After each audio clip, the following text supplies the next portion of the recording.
Greetings, Cap fans. Welcome to another episode of the Captain America Comic Book Fans Podcast. It is episode 249, and I'm your host, Rick Verbanis. I've got a co host. You know his name. It is Bob Lucius. Oh, Bob. Guys like you tend to cling to the bowl no matter how many times you flush. I have no idea what that is, No? but I'm writing it down and Yeah. using it. So Yeah. Yeah, no, that is a quote from a movie, Bob, uh-huh. that took place in 1998 and starred David Hasselhoff. Oh, David Hasselhoff. Was it the Nick Fury movie? It was. Oh It my was gosh. Nick Fury, Agent of S.H.I.E.L.D. Yeah. Can Did you you believe see that I movie? have never seen it. Yeah. I don't think you're missing anything. If you go on IMDb, I think it hmm gets a 3.8 out of 10. Okay. It gets 17% on Rotten Tomatoes. Oh, Yeah. Now, yeah. for perspective, Yeah. the 1990 Matt Salinger Captain America movie Yeah. on IMDb got a 3.3. Oh, okay. Well, So so it's about yeah. Yeah. around that same That's level. right there. Yeah. Yeah, yeah. I'm surprised you haven't seen it being a big I Nick am Nick quite Fury. frankly, I'm surprised as well. And from time to time, I've like, I think I should watch that. And then the moment escapes me. So, Yeah, I was looking at quotes and oh my goodness, the dialogue in this movie. It, is it it? Yeah. it's yeah, you definitely need to Huh. check this. I think I'm going to have to check this out. Yeah. I've heard about it, but I've never seen it. And I think you can probably watch it like on YouTube or something like that. It's an hour and a half movie. Right. So, Right. And it's kind of like it doesn't it have like Viper in it or something? Madam I Hydra? I And don't know. It does have Val. uh-huh. I got It does Val. have Yeah. Gail Runsitter. Yeah. It does have a oh gosh, a Von Strucker. Okay. There's Yeah. All a lot right. of characters that are pulled Yeah. from the comics. Wow. Yeah, I gotta check it out. All Why am right. Bob? Why am I greeting you with the David Hasselhoff quote? Well, because Rick, we're doing an issue of Tales of Suspense tonight that has none other than Colonel Nick Fury in it. Yeah, you're absolutely right. And you said this was going to be a very special issue, and it is because this is Tales of Suspense number 78, came out in 1966. And what's special about this is because it's the first time that Captain America and Nick Fury meet in the modern era. And so, if you think back to when both of these characters were in World War II, and in Sergeant Fury and his Howling Commandos, which was a book that took place, during the World War II time. Mm. In issue 13, Cap meets Nick Fury, and it's a pretty special issue, right? Because you have a big Captain America on the cover, and that came out in 1964. We covered it panel by panel back in episode 105. So if you haven't heard that episode, you may want to check that out. But here's a World War II Cap and a World War II Nick Fury that are both back in the modern era. And so Marvel readers have been saying, when are the two of them going to meet? And here we are. So on the cover, Captain America, Nick Fury, Agent of S.H.I.E.L.D. together at last. Yeah, it's one of those, if I'm a Nick Fury guy and a Cap guy. And so this, along with like Strange Tales 159 and 161, I think, are some great Nick Fury Captain America covers that you got to have if you're a fan of both those characters. But this was the first of those three. It is a cool story, so we thought we'd cover that today. It's not going to be a long story because in Tales of Suspense, it is a split anthology, right? You have one story that features Iron Man and another story that features Captain America. And so we're going to cover just the Captain America portion.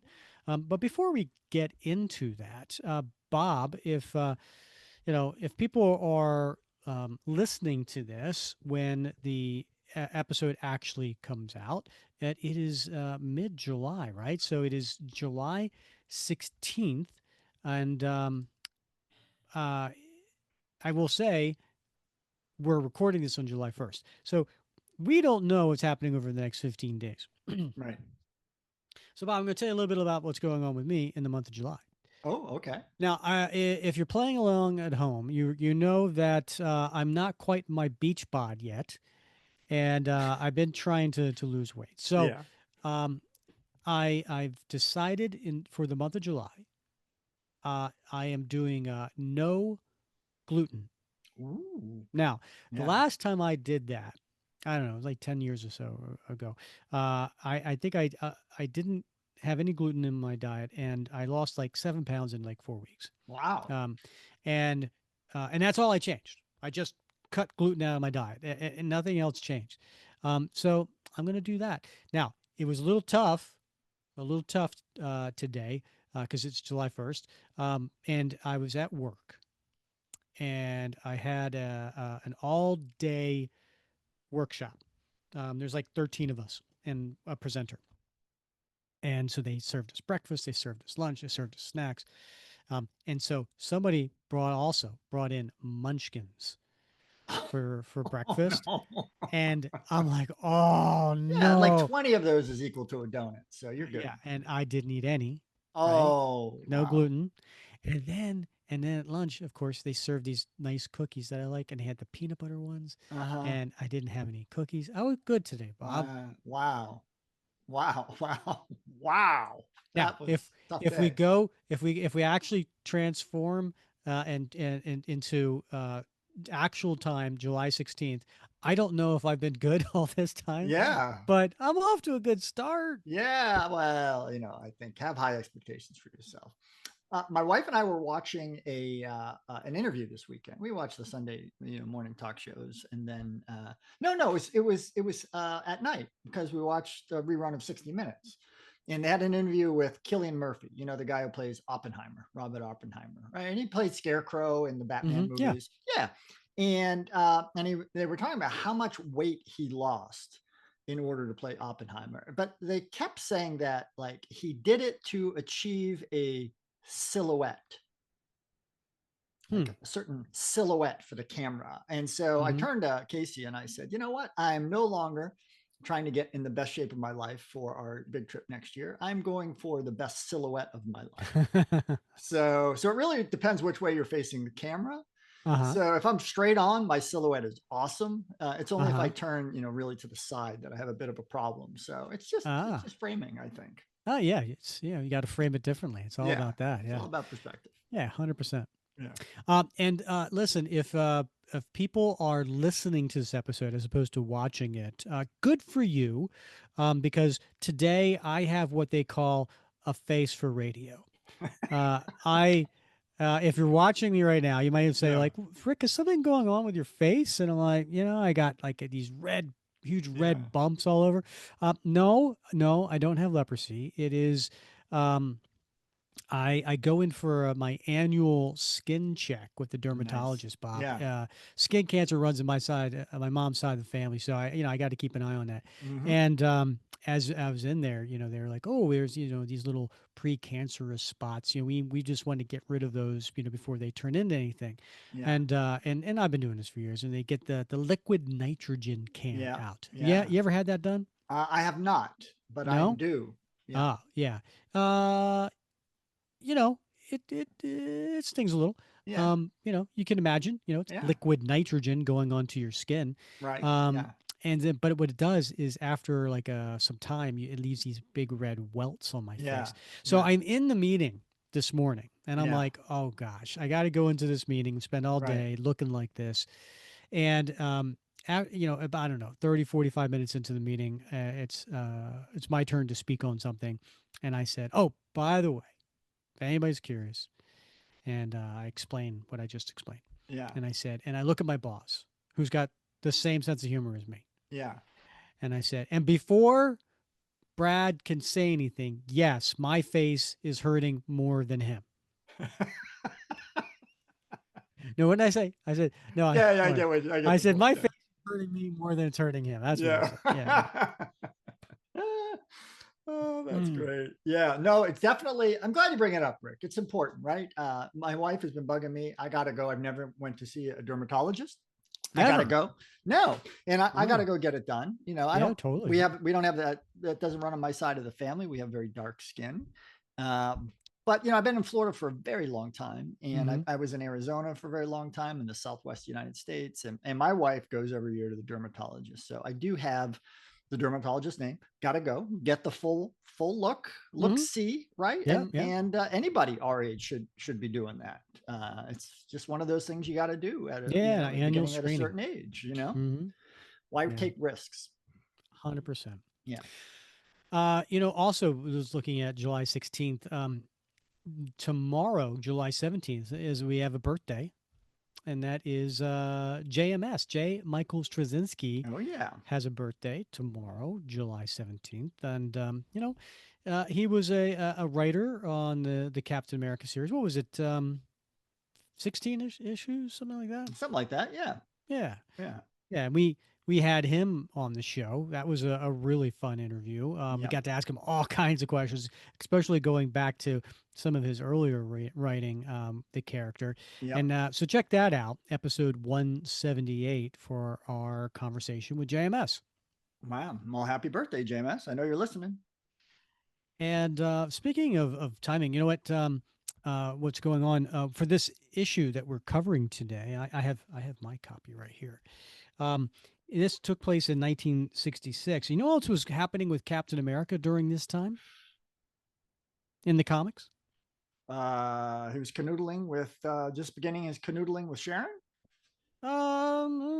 Yeah, sure. Okay. Yeah, in the Avengers, he's leading the Avengers in that, uh, the quirky Right. quartet. Yeah. So it's in the Avengers mid to late 20s during this time. Okay. And then also, also was big in Marvel at this time was Fantastic Four 48 through 50. Do you know what is special about those I particular issues? I don't. Those are huge issues. It is the introduction of Silver Surfer, of Oh, Galactus, of the okay. Watcher. Yeah. Yeah, these are really, really like sought after issues. Captain America, Hmm. I'm sorry, Fantastic Yeah. Four 48 through 50. Yeah. So speaking of Fantastic Four, next week the new movie comes out. You already got your tickets? I don't already have the tickets, but I am already examining potential popcorn buckets. So there's What are some your pretty sweet. options? There's some sweet ones. They've got a huge Galactus head one Uh for a huh. popcorn bucket. That's pretty cool. And then they have the Fantastic Four like hover car. They've got that one. So they've got Herbie the robot like one with a drink holder in it and Uh stuff. So huh. there's a lot of options for popcorn buckets. I love this new trend, quite Mm. honestly. How many popcorn buckets do you own, Bob? I only have the one. I only have the one from Brave New World, Mm-hmm. but I have wanted more. So, but you can only have so many popcorn buckets, Rick. Yeah. Do you have any regrets? I don't, but I do. Years ago, before COVID, when a Marvel movie came out, they often had the challenge coins. Mm. Regal Theaters was very Mm-hmm. big on those, and so they would have a commemorative challenge coin for opening night for a lot of these Marvel films, and I have all of them. And I love those. I think that sort of commemorative thing is cool. But the cool thing about the popcorn bucket, there you go, the popcorn bucket is anybody can get those, right? Mm-hmm. Because they sell them, and you can use them if you want, or just take them home as a collector's piece. So I think that's cool. It just sort of democratizes the fun of a movie collectible, and you don't have to be there on opening night to get it. So I love that. And if you go in now, you can still get a Red Hulk one, Brave New Yeah, World probably. for like $12. Yeah. So But you bring them back though, and they fill them up, right? I have no idea, no Yeah. idea. I So didn't. I got this one All because I thought right, this one was pretty cool, the yeah, Spider-Man one. yeah. Right? I love All right. that. That's neat, right? Yeah. Yeah, and they had a Red Guardian one, and they've got a Sam Wilson Captain America helmet one. They got pretty sweet stuff. So, Yeah. but I am Yeah. looking forward to the movie as well. I would say I don't know if I'm looking forward to it. I'm not a big Fantastic Four fan. Number Yeah, one, yeah, the movies, any of the movies, never really did anything for me. Um, mm, I'm going to see it, of and I'm probably course, going to see yeah, it opening night or opening yeah, weekend. But just because I want to see how it ties in with everything, and the that end credit scene with the Thunderbolts, got me Yeah. interested. I want to see Right. where all that goes. So, Yeah. um, so yeah, and I'm going in with mediocre I think expectations. that's fair. Yeah. Yeah. Yeah. Me as well. I think you gotta, right. They're taking some pretty bold aesthetic what's the word I'm looking for? They've made some bold aesthetic choices here with sort of the frame, the costumes and the Mm-hmm. time period and just the whole sort of look of the movie. Number one, so but I want to go in and be open to a great experience. And generally, if you go in with that sort of expectation, most times you're not going to be disappointed. I've rarely ever walked out of a Marvel film and said, "I want my money back." Right? Right. I always get my Rarely. money. So you have? No, I don't think I have. I Okay. don't think I have. Right? I always come away thinking I've had a good time. I've enjoyed myself. Yeah. Got my money's worth. Had some I think entertainment. the thing too is like the bar was set so high with some of these movies that Yeah. you go in and you're like, oh, every movie's got to be that like that, and Yeah. they can't all be that way, Right. and also some are going to appeal to some people more than others, just because of the characters or the time Hmm. framing or whatever the case may be. But I've said on this show before, I'm never going to complain, Yeah. right? Because like we go back and look at I mean, we are just talking about the Yeah. Sergeant Nick Fury, Right. Agent of Shield, David Hasselhoff. right Hoff. Yeah. movie, Yeah. or the 1990 Captain America, Matt Sandler, like so. Any of these movies are going to be so much Yeah. better. You won't hear me complaining. Right. Right. Yeah. Be grateful for for the feast. And how about Superman, Rick? You gonna go see Superman? Yeah, I'm gonna see it. I'm not a big Superman fan either, Mm-hmm. and um, I think I'm more interested in seeing Nathan Fillion as Guy Gardner. Yeah. And I don't know Fun. how big a role he's gonna have, but Yeah. I'm more interested in that than anything else. So, the Superman mythos doesn't do anything for me. I really never Huh. Okay. collected or read the Yeah. comics. I like my characters to be a little bit more believable. Okay. Okay. Yeah. More um, I guess street level, Yeah. type of characters. Right. But I'll see it, and I hope it does well. I hope everybody loves it. I Yeah. hope, I hope this is like, oh, great, this is a James Gunn did an excellent job, and Captain, and Captain Kent. this Yeah. is the right Superman cast, and Yeah. Yeah. I hope Yeah. everybody likes it. Yeah, and we get to see maybe a healthy relaunch of the DC cinematic universe. I have to say I don't read Superman comics. Haven't collected Superman comics, but I do have a soft spot in my heart for cinematic Superman because, like you, we grew up in that time period of the Christopher Reeve Oh movies, yeah. Hmm. and I remember going to see those in the movie theater, particularly, one of them with one of my older brothers, and so a lot of nostalgia there for me. So I'm looking forward to taking my son and going to see Superman, Hmm. and maybe, maybe it'll resonate with him the way those resonated with me. Maybe, yeah, that'd be nice. I mean, I just had a flashback to that first, was it 1977, Christopher Reeve Superman movie.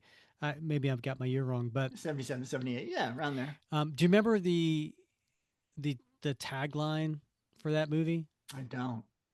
I think it was something to the effect of, "You will believe a man can fly," and you tell that to a kid today, Yeah, like, yeah. "Yeah, we should go see the new Superman movie. You will believe a man can fly," and I'm like, yeah, right. I like, of course we do it. Yeah, yeah, But that was right. a big deal back It then. Seeing was. somebody flying that looked Yeah, real. right. Yeah. Yeah, so true. So Richard true. Donner. Good stuff. All Except right, for Bob. Solar Man or Sun Man or whatever that was. And Oh, the quest for peace. It was yeah. wasn't it Oh, Nuclear Man? Nuke Man or whatever Something it like was. that. Oh, it Yeah. was I horrible. read an article about that recently, and it was an opinion article. And it was basically, they said, how bad that movie was, but how well acted Christopher Reeve still did. Sure, Like if you yeah. see every one of his parts in that movie, Yeah. like he didn't mail it in. He Yeah. he gave it his best, and Yeah. like it didn't fail because of him. Yeah, true. That is true. He delivered every time. Yeah. All right, Bob, should we get to today's issue? Yeah, it makes sense. People are waiting on us. All right. So, Tales of Suspense.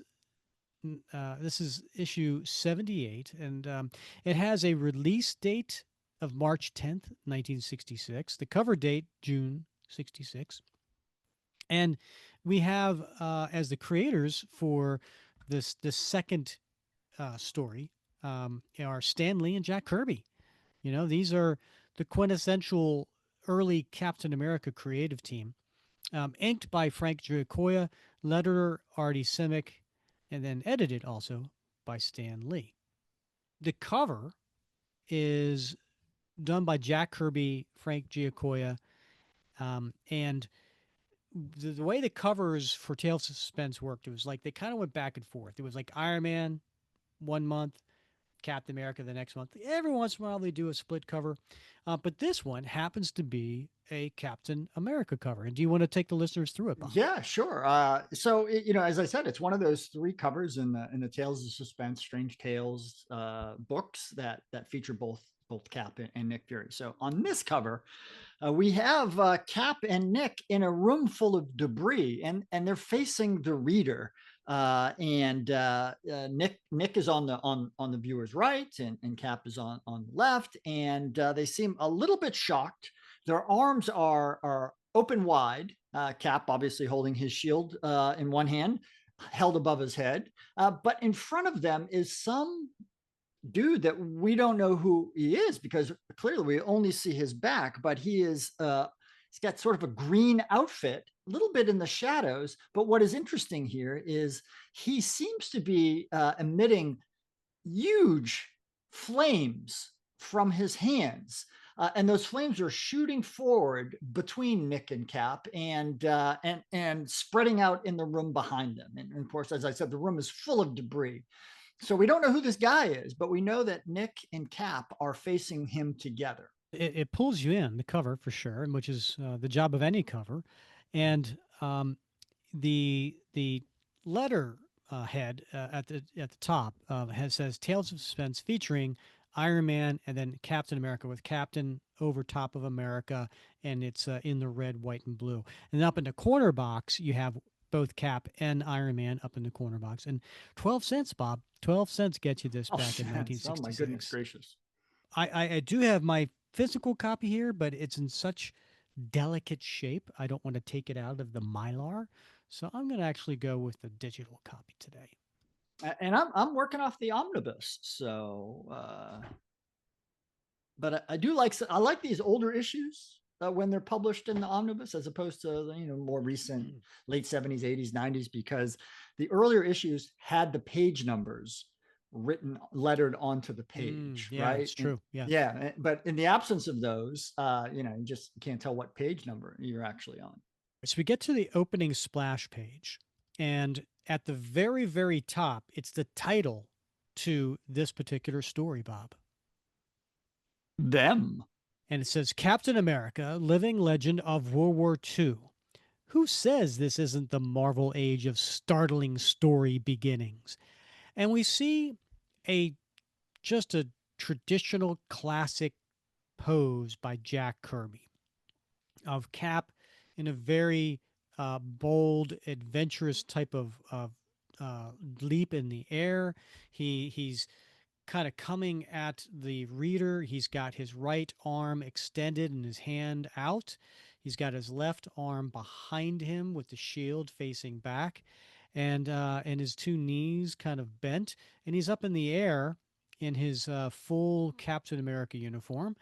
And there are these little globes kind of bouncing around, very similar to what they end up doing in 1977 Star Wars: A New Hope, Yeah. where Luke Skywalker is, training with his lightsaber. Right. Yeah. The little training orb, right? Yeah. Yeah, maybe that's where George Lucas got his idea from. Possibly. And then this is a kind of an angled pose, and we see down at the bottom left corner a Nick Fury agent of Shield coming through the door into this room, and he is wearing a business suit, and it's a green business suit, not not the typical color I would say you would see in 1966. I could be wrong. And he's wearing a fedora, and he has a black tie, and you could see his holster kind of peeking out from behind the side of his jacket, and he also has an eye patch over his left eye. And he's looking, and he kind of puts his hand up as these things are bouncing around. Hey, what in blue blazes is going on here? Whoever you are, stay out. These flying shock rollers are dangerous. And then we turn the page, but Nick just he takes his hat off and folds his arms and crosses his legs and just leans up against the wall with not being scared or intimidated at all by what's going on. Whereas Cap is now back on the ground, and he's using his shield to protect himself from these balls that are flying around, and it makes a noise. Oh, Mister, when Nick Fury backs away from danger, that'll be the day. Nick Fury, what are you doing here? That's what I was just about to ask you. Look, let's put them nutty yo-yos away so we could do some jawing. Hold it. Don't touch them. Watch yourself. Relax, pal. I'm a big boy now. I want to play catch too. And sure enough, he grabs one with his right hand. And pure Kirby crackle comes out of it as it's electrical stuff. Yeah. And he yells, "Ah!" But you're not supposed to catch them. The whole idea of this training session is to practice agility. You're supposed to dodge those things. See why we call them shock rollers?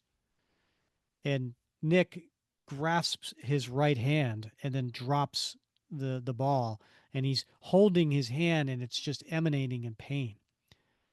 Good thing you weren't so careless about touching booby traps during the war, Sarge. You still remember the time we tackled the Nazis together, huh? But I'm a full chicken colonel now, mister. Bob. He's a chicken colonel Uh, now. What do you yeah. think that's in reference to? Well, a full bird kernel, obviously. So yeah, I guess I've heard that term used before, full chicken kernel. I'm not sure it's a term of endearment. Okay, I will tell you, as someone who is not in the Uh-huh. military, you know what I thought he was referencing? What's that? Colonel Sanders, Well, right? yeah, well, I mean, Colonel it's a term. Sanders was the Yeah, one who did all the Kentucky Fried Chicken, sure, sure. And he and was he into secrets. right. And but look, he says chicken Colonel, Uh, right? So yeah, that's Colonel Sanders, as far as I'm right, concerned. Now, right. you think about it. KFC, Kentucky Fried Chicken, had been around for, Yeah, since the late '50s, and by this right. point, they were international. Yeah. And so it was a big deal, KFC back then. Sure, sure. So maybe Yeah. that, maybe that, I don't know. Maybe it was a play on words. Maybe I think maybe a lot more people were aware of military ranks at that time in society. It could have been both though, right? Could have All been right. a funny little tongue in cheek. Funny. It don't look to me like you aged much since the '40s. You seem pretty well preserved yourself, Fury. Another man might have blacked out from the pain in his hand. Me, I ain't the fainting type. Now suppose you tell me why you're here. That's just what I aim to do. What does this look like to you? And he holds up something very, very tiny between his fingers, Bob. What is it? It looks like a little brain with maybe some mechanical legs sticking out the bottom of it. It does. And Steve gets a perplexed look on his face and puts his hand over his chin. A well-made model of a human brain. Right. Only it ain't no ordinary model. Shield captured it from a secret organization known only as them. If this gizmo was dropped in a hydroponic tank of chemicals, it would have grown into the real thing. And even as Fury speaks, a strangely ominous vehicle lands in the street outside of Avengers headquarters. Bob, how would you describe this strange craft? It is just typical Kirby, mechanical structure here. So it is some sort of, I don't know, like a half egg shaped vehicle, all in gray, of course, with lots of tubes protruding from one end, and maybe on the other end, uh, um, some sort of glassed in protuberance, with presumably maybe an automated pilot or something. It's a very odd shape, but it's not unusual for a Kirby book. That's true. It is. It is pretty, and it's all gray. There's no distinction of it in any other way. It's just gray, and the crowd that's on the street reacts to it. What in the name of heaven is that? I don't know, but I'm not hanging around to find out. They must be filming a science fiction movie nearby. That has to be the answer. Then, as the awesome craft comes to rest, a startling, gleaming white humanoid dramatically emerges. Bob, what? How do you describe this thing? Yeah, I mean, it looks, as the words say, some sort of very large, bulky humanoid. And by humanoid, we mean two legs and two arms with, a head sitting atop the torso. But it looks, very muscular and armored in certain respects in different areas. But on the front of the torso, looks to be a number, six, in fact, of canisters strapped to the front of his torso. So we don't know what this guy is, but he is, as described, all white at this point. Disregarding the fleeing passerbys with cold, inhuman detachment, he faces the wall of Tony Stark's mansion as his color swiftly changes to a bright, glowing orange. Then, as though transformed into a walking mass of solidified acid, the silent creature sears his way through the outer wall of Avengers headquarters. And he does. He's just kind of dissolving the wall as he's walking through due to the heat. While inside, Colonel Fury continues his uncanny explanation. And he's lighting a stogie, Bob. That is definitely a sign of the times. It is. All we know about them is they're a bunch of scientists trying to overthrow the government, and they think they got enough money and manpower to do it. If they can grow a brain, they might even grow an artificial man. Now you're catching on, mister. I came here to ask if the Avengers know anything about. Hey, look out! They found me! That sound behind us, like something burning through the wall. You called it, pal. Now take cover. Fast. It's an android shooting flame at us. Looks like they already figured out how to grow their blasted artificial men. Move, Cap, before he zeroes in on you. I'm way ahead of you, Colonel. And he fires his gun. Pow! Say that again? Kapow! Yeah, it's not kapow. Oh, It's you're right. It's it, pacow. yeah, it's the opposite of kapow. I mean, we're used to kapow. Yeah. Well, it's Shield. They have very high tech Yeah. weapons. But So your mind read it as yeah, it kapow, did. right? Yeah, But sure it's did. pacow, yeah. It's cool. That makes me hungry. That sounds like I'll have the pacow with tofu. It's going to be hot and spicy based on this. Those creeps from them sure don't kid around. He's a regular walking test tube. See them chemicals strapped to him? He can mix them automatically. And sure enough, he is. He's firing these fiery type of lava blasts kind of coming out of his fingers. I get it, Fury. By controlling the mixture of the chemicals which he's composed of, he could change the composition of his body at will. He's practically turned himself into a human flamethrower. I'm out of ammo. Save your explanations for later, huh? I was just trying to understand what's happening. Now that I know, it's time to hit back. The Avengers have a few tricks up our sleeves also. Here's one. And he opens up this, uh, some sort of, what would you call that on It's the like, wall? sort of, a A hidden fuse control box? panel. Yeah, Yeah. control panel. That's right. Right. Yeah, yeah. Head for the door, Fury. Don't stop for anything. I deactivated our automatic fridge defense circuit. This room will be more frozen than the Antarctic in 15 seconds. You can't stop that thing by freezing it. Maybe not, but it'll sure slow it down. Cap's words prove true. A full 2 minutes pass as the fighting duo catch their breath until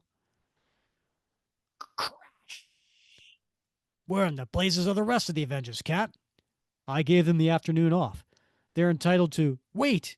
It's the android again. He's covered with frost, but powerful as ever. It's those blamed chemicals of his. He was able to mix them so that they'd help him de-ice.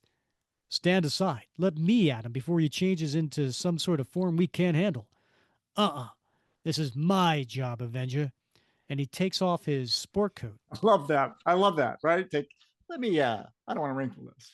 Yeah, Takes the suit jacket might as well. off. And his sleeves are already rolled up. Of course. Yeah. If I could land a karate chop on him before he can. Uh! Ting! He's too fast. He's already turned himself into a walking hunk of iron. And his right hand is aching after hitting the side of the android's head. Fury, take cover. You haven't a chance against something like that. Unarmed, let me tackle him. Come off it. You ain't carrying a gun either. No, but I've something even better. I've got my shield. And then he throws the shield and hits him. Good shot, pal, but ain't enough to stop him. And we see this is an angle from behind Cap as he's throwing, and he hits it with such force that all we're seeing is the sound effect. Whereas Nick Fury is still holding his right hand in pain. There are more ways than one to skin a cat, Fury. Hey, Bob, maybe now is a good time to tell everybody what shirt you're wearing today. Well, yeah, I got my Captain America, the perfect Avenger. It's the Star Spangled Avenger who defends the world against catastrophes. So I owe a big shout out appreciation to Brian Colts, who's a member of the Facebook group, for letting everybody know that these shirts were on sale at a well known distributor, and so I had to pick this one up, buddy. You know, I'm a big cat guy, so here I am.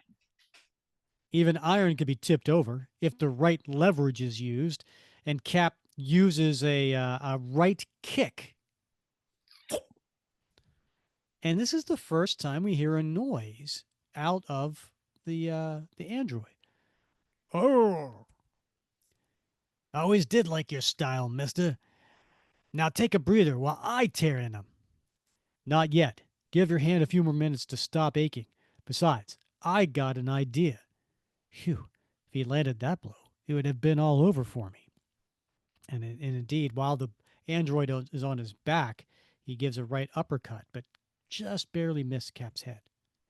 If I can manage to shatter the chemical tanks on his chest, it might make him powerless. All I need to do is land one solid punch to the right spot. No, get back. You'll never make it. Look out. Too late. I was afraid you'd walk right into that. I didn't have time to warn you about his gas irritant spray.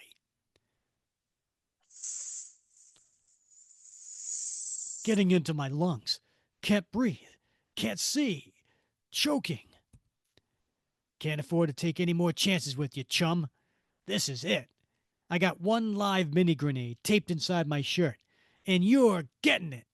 And he reaches into his shirt to go after him before the android could do any further damage to Cap while he was on the ground.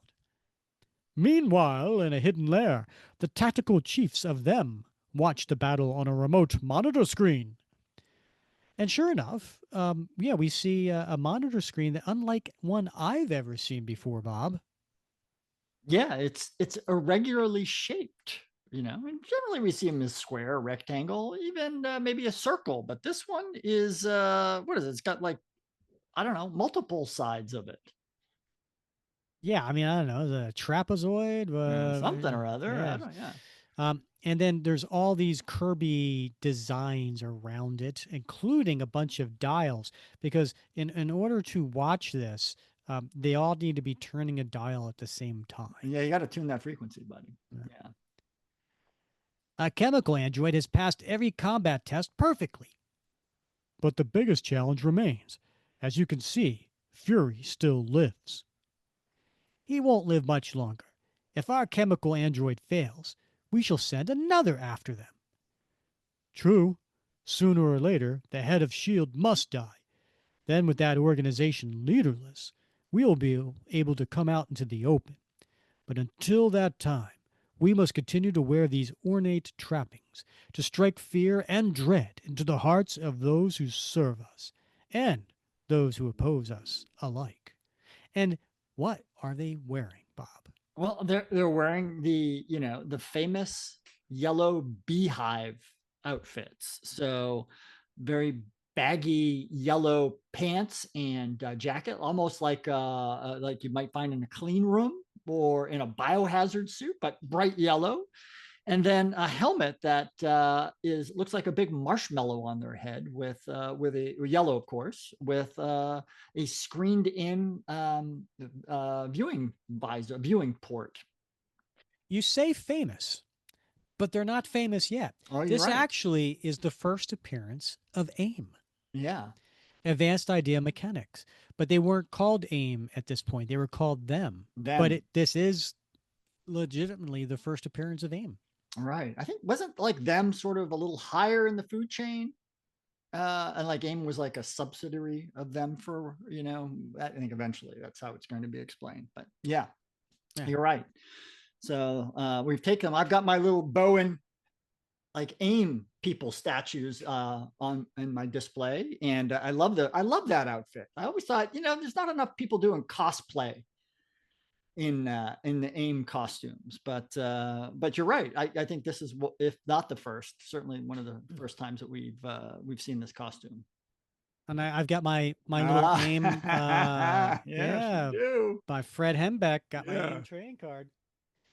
Oh man. So the two of them are walking, and the one's carrying something. It looks like a lightsaber, but it can't be. Wow, maybe George Lucas really did get some inspiration Right. from Yeah. this 1966 story. And they're going into an area called Stage 2 Animated Chemical Seed. With the unlimited wealth at our disposal, with the scientific geniuses who serve us, we cannot fail.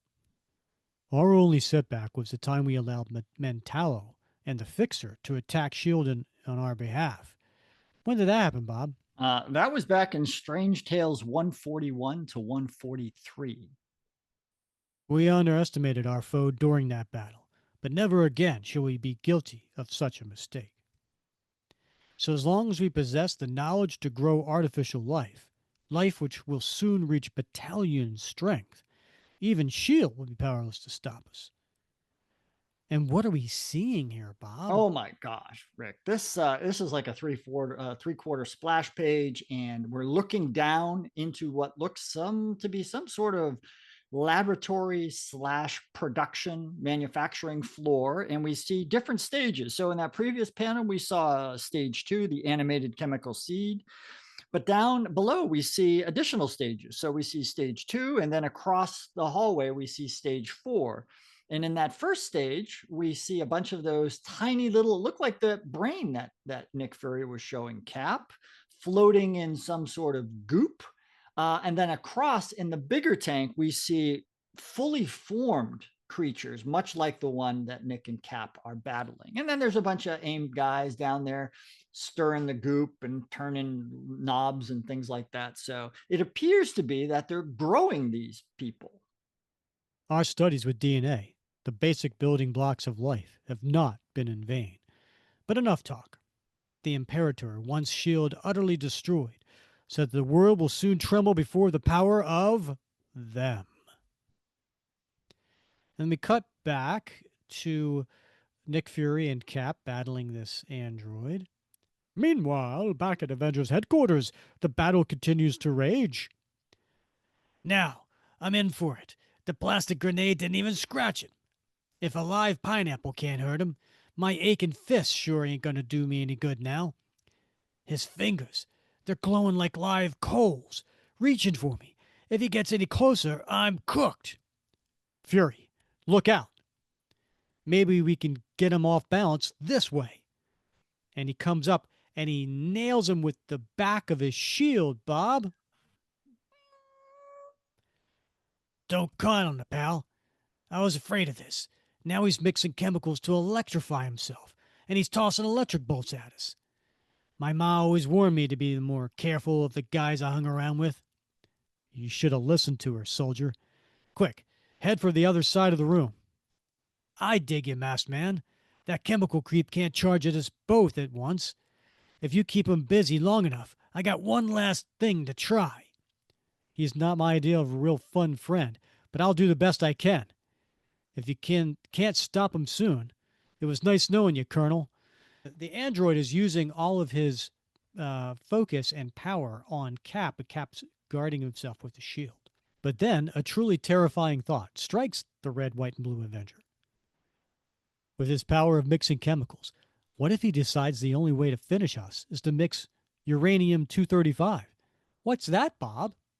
Well, Rick, it is one of the, I think, one of the uranium isotopes. It is the highly fissionable version, unlike, say, 234 or 238, 236. So it's the kind that they use in nuclear weapons because it is unstable and releases a great deal of heat when it becomes unstable and, creates fission. Ah, the nuclear vessels. Can you tell me where the nuclear vessels are? And Cap has a look on his face that I don't quite normally see. He's got a little Popeye look going, right? His He left eye's does. squinted shut and his right eye Yeah. is like really bug-eyed. He could wipe out the whole city before we can make a move. And then this next panel, I love this panel. This up close look on Cap's face again, with one eye a little, uh, closed a little bit more, and the other one wider. It definitely gives a look of concern and surprise and fear all at the same time. Yeah, a little bit of I gotta really use the bathroom too. So yeah. Or that wasn't a fart. That's the look on his face. That's the look right there. Fury, our time's run out. Can't afford to wait any longer. Lightning bolts or not, I'm tearing into him, no matter what happens. Cover me, man. I've got to get him. Be my guest, son. You can have him all to yourself. As soon as I drop this little pellet down his gullet, and Nick Fury gets on behind him and wraps his hand around the front of his head and drops the pellet in his mouth. Pellet? What kind of pellet? Fury must have had the right idea. The electric blasts are getting weaker. Plain old everyday shield knockout drops. I suddenly figured he had a mouth, just like anyone else, and it was worth a try. He's sleeping like a baby. But how long will the pill's effect last? How in Sam Hill do I know? I ain't no blasted sawbones. Bob, what's a sawbone? I have no idea what a sawbone is. Oh, well, that's a doctor, Yeah. right? Because back in the Yeah. day, Okay. That yeah, makes sense. Yeah. yeah. I'm always intrigued by that phrase Sam Hill because I prefer to use double hockey sticks, right? HE double Hmm. hockey sticks instead of a Sam Hill as my boulderization. But here we are, Sam Hill. Did you say HE double hockey sticks? That's right. That's what I say. That was that from Laverne and Shirley? Yes. Wasn't that Shirley? Like she wouldn't swear, so she would say Right. HE double Exactly. hockey sticks. That's where I learned it as a Oh youngin'. yeah. Yeah. One of the Avengers is a biochemist. If I can reach him in wait, look, something's happening to him. He's changing. He's reverted back to what must have been his basic form. He's like a withered, dry root. He's totally lifeless. Yeah, he was only some kind of artificial man, and it looks like his life ended when his mission went kaput. Seems as if fun and games time is over for a while, Cap. You'd better wait till the other Avengers return, Fury. This might be too big for S.H.I.E.L.D. to handle alone. Bite your tongue, masked man. Nothing's too big for us unsung heroes. Not even them. As for you guys, and he puts his jacket back on and continues to relight his stogie, I only came here to see if you'd heard anything about him, if you knew anything we don't. But since you ain't tangled with him before, just forget the whole thing. What if we don't want to forget it, Colonel? You got no choice, mister. When you get an order from S.H.I.E.L.D., that's it. Period. Fury, I've tried to contact you for months to see if there was a place for me in your outfit. Even though I never heard from you, I always wondered. I thought about you a lot too, mister. And he puts his left hand on Cap's right shoulder. I got a hunch you and me might have made a great team together. But too much water has passed over the dam. I couldn't leave the Avengers now. That's what I figured you'd say. Anyway, in spite of that corny playsuit you romp around in, you're A-OK in my book, Cap. And he shakes his hand. That goes double for me, Colonel. In spades. And he puts his hat back on and starts to walk out.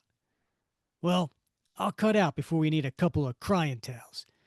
See you around, pal. In my hand, he pressed something. A piece of metal. What is it, Bob? Oh my gosh, it's a Shield Priority A1 badge, Rick. Next time you want to reach me, it won't be so hard to do. And he walks out, leaving a gigantic mess behind him. And a hole in the wall. Yeah. Right. Yeah. Next Somebody turn the issue, AC off. next issue, the return of the Red Skull. Dun dun dun. All right, Bob. What'd you think? Well, it's a fun little story watching Nick and Cap, fight this chemical android guy. The dialogue is just the fun part, though, right? Mm-hmm. Yeah. Just these two bantering back and forth, stating the obvious, but you really do notice, and you've talked about this before, particularly with Grunwald, right? The use of thought bubbles.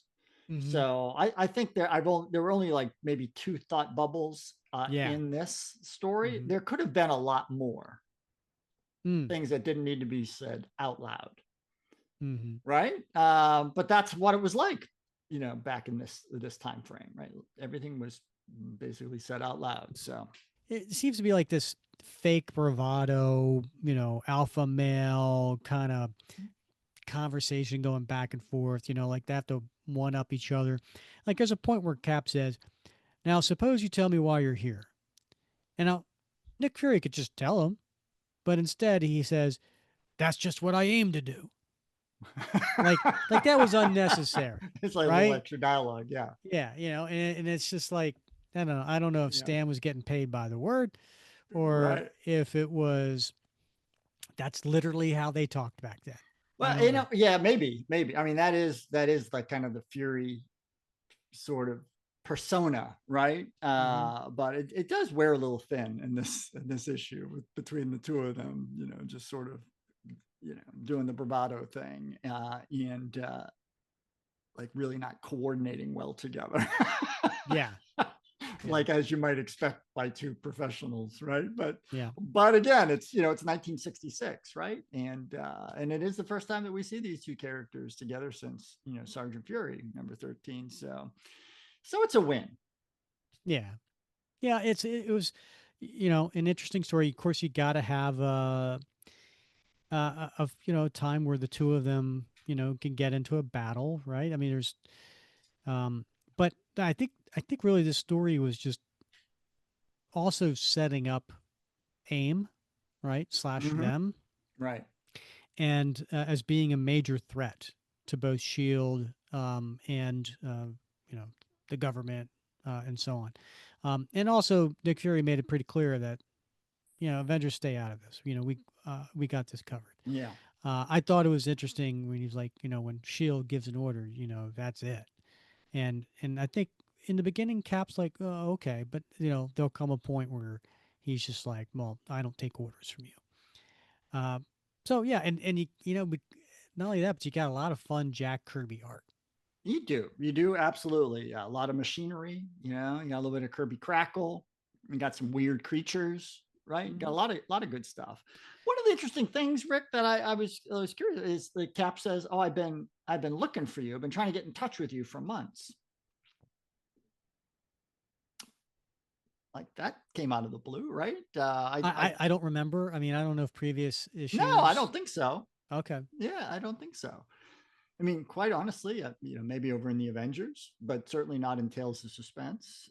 He had hooked up, not hooked up, but 1960s hooked up. He'd had become acquainted with Sharon at this point, but yeah, so interesting. I'm not quite sure where that came from, but I'd love, that's like one of those things. Hey, let's do another Fury file. So Yeah, you may have this as a potential story for yeah, yeah, future time.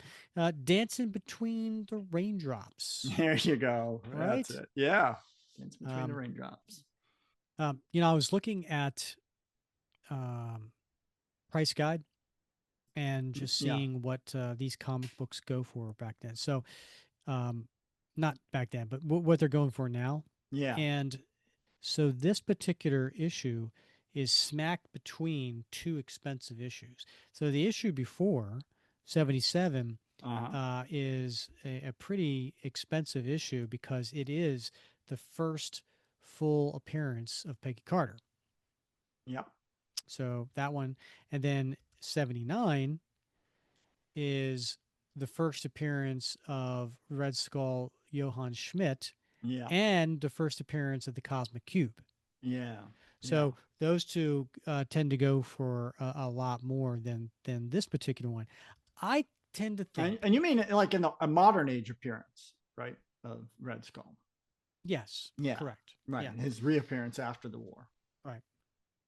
I if I'm a collector, I would try to get this particular issue 78 sooner because I would imagine with this being the first time that Cap and Nick Fury meet in the modern era and it's the first appearance of AIM, that this one is going to maybe, you know, go up at some point. Yeah, that makes sense. It's worth it just for the cover, my friend. Mm-hmm. You know? So Yep. Well, Bob, you go first. Do you have a favorite panel? ooh, I do, Rick. It is definitely page two, first panel. I love that. I love that one of Nick just leaning up against the wall, all Uh huh. casual, like with his arms crossed, while Cap is dodging these shock rollers. It is just quintessentially, Nick Fury, and as you know, my second favorite character. So I got to go with this panel. Yeah, I can see that. Um, my favorite panel is the fifth one in this story, and it's the fifth panel of the fifth page, and that is the one where he Cap. We see the. I just love the the pose of we're just seeing behind Cap, right? It's an angle that we don't normally see, and Mm-hmm. his legs are extended, his arms are extended. We don't even see his head, and he's thrown the shield. It's hitting the android, and again the sound effect itself is so loud that it covers up most of the android, Yeah. and then you see an injured Nick Fury kind of trying to get away. Just really cool Kirby panel because of the um, angles of what's Right. going on. Yeah. The You just don't. composition, right, is Yes. is unusual. Yeah. No, that's good. I like that. Now, how about what's T-shirt worthy for you? Oh well, Bob. I'm gonna go with the ninth page in the second panel, which was the that wasn't a fart look on Cap's face. Yeah. I think that would look kind of funny on a T-shirt. All right. Yeah. All right. I like that. I think that would you know certainly generate some questions. Uh huh. It's a Yeah. conversation starter, right? Indeed. Indeed. What Yeah. about you? What's going on your Well, T-shirt? I felt like there were some slim pickings here. I might have to go with last panel, page 9, which is Nick Fury sort of looking at his palm at his little empty box of knockout pellets, and Cap pointing at the fallen Hmm. chemical man. I kind of like this composition. It's got my two favorite characters, and it's got some witty dialogue. I might even put the dialogue on the shirt. So yeah, I'm going Mm-hmm. with that. Okay, that's a good one. Yeah, It's got your two favorite characters on that. Can't go wrong. yeah. What's going in your time capsule? Well, Rick, I do have to go. First appearance of Nick Fury and Captain America together since the Sergeant Fury, but it's the first appearance of Nick Fury in a Captain America title. Mm. So, legacy number, and this is legacy number 78 of Captain America. So I'm counting it as a Captain America title. And so, yeah, first appearance of Nick Fury. All right. I like it. Unlike you to go with a first appearance, you usually pick something to do with the time, like Oh, the yeah. clothing or a Right. reference or something like that. So I'm a little surprised, Bob. Yeah. Well, Nick's near and dear. So, Hmm. what's going in your time capsule? Bob, I'm going to go with the first appearance of AIM. All I, right. I Yeah. think and advanced idea mechanics, even though it's known as them right now, but they got the yellow, beehive Mhm. suits, as you called. What'd you say they were? Classic, historic, legendary. I don't know what you Yeah, called something them, like but that. Right. yeah, but yeah, and they're a major player in the Marvel comics, and this is their first appearance, so I'm going with that for my time Yeah. capsule. I think, there's very few, I think. I mean, I could be wrong. I'm not a big reader of a lot of other titles, but Hydra uniforms, AIM uniforms, Mm-hmm. right? Identifiable. I Mm. think for most people, they see those, they know who those are, right? Not a lot of Mm-hmm. like villainous organizations out there with uniforms that like, oh yeah, identifiable at first glance. No, I agree. Yeah, All right, Bob. Well, I think we're going to wrap this up because next episode is a big one. It's a big one. Not only is it a big one because it's episode 250, and if it's a comic book and it's issue 250, then it's going to have something special going on, right? right. Same thing with us with the podcast. We're going to do something special, and that is we are coming back to our second Captain America Community Theater if everything goes well. Because it is July 1st in our world, and we haven't Right. even recorded this yet, and there's so Yeah. much to do. We don't have a director. Yeah. Um, and so it's we'll see how it goes. Yeah. But Unions giving us trouble. Yeah, giving us a hard that's time. true. Right. Yeah. But if everything goes well, then we will come back next episode 250 to do Captain America 319 and 320, which is the finale to the Scourge storyline. Yeah. And this was suggested by a member of our Facebook group. And I really liked the idea because I know when I wanted to do the story in the past, I was like, there's no way I'm going to be able to do all those voices, and There's we a don't have lot. to. Yeah. We got over a dozen voices Yeah. showing up next week, and for to over a dozen voices to do, I think over 3 dozen characters, Yeah. There's a lot. maybe four Yeah. dozen. Actually, Yeah. yeah, it's probably close to 50 characters. Yeah. And like at Um, one point, there's like 20 in one room. Right. So yeah, yeah. Good luck. yeah. All right, so come back next week for that. Bob, any last final words before we close I this up? I sure don't. I'm looking forward. Well, I usually say next week, but I will see you again this weekend for recording. That's true. All right. He's Bob Lucius. I'm Rick Verbanis. And if you don't mind, please rate, review, subscribe wherever you listen. It is a big helper for us. And also check out the link that goes to our webpage because there's like a over like 10 things that you can do for free that can help us out that won't take you very long at all, and we list them all out there, so please check that out. And as always, we thank you for listening to another episode of the Captain America Comic Book Fans Podcast.